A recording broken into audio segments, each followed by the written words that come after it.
Before weaving any item, the rods must be moistened with water. Water makes them flexible. Take dry rods that were previously treated with wood stain and coated with varnish. Check for openings at the ends of the rods, because during treatment, varnish might have floating, or perhaps the rod ends are crushed and blocking the opening. If a rod's opening is blocked, cut off a small portion of the rod to create an opening. So, we will need treated dry rods, a tall jar with water, and a kitchen towel.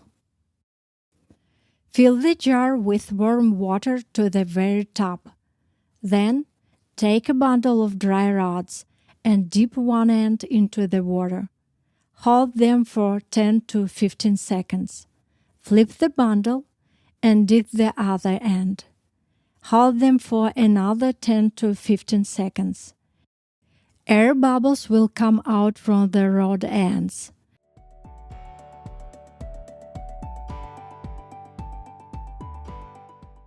You can flip the bundle of rods again and check if bubbles are still coming out. One visible indicator that the rods are fully saturated with water is when bubbles stop appearing at the ends of the rods. Then remove the bundle of rods from the water and hold them with the openings pointing down to drain excess water. I help by tapping the rods against my hand, and the excess water comes out faster. Flip them and shake out water from the other end as well. Then, place the wet rod on the towel in a single row. You can also blot the rods with paper towels to remove excess moisture from the surfaces. Repeat the steps with the remaining rods.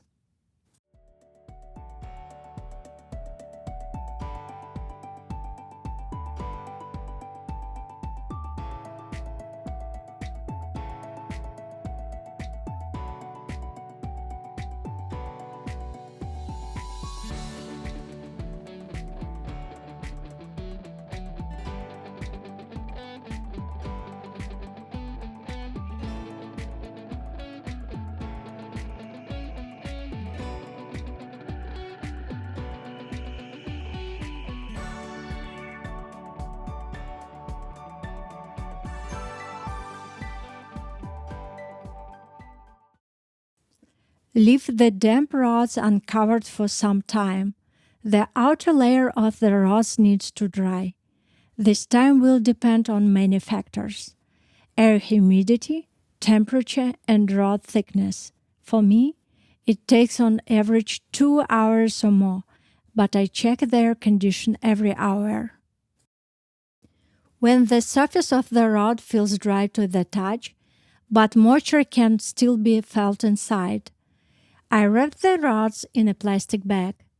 Make sure the ends of the rods stick out as I'm showing you. And we leave them like this for several more hours or even overnight until the ends of the rods are dry. Our goal is to make the twisted end and the butt dry, but the rod itself should remain damp. Only with the rod in this condition can you work and weave your item.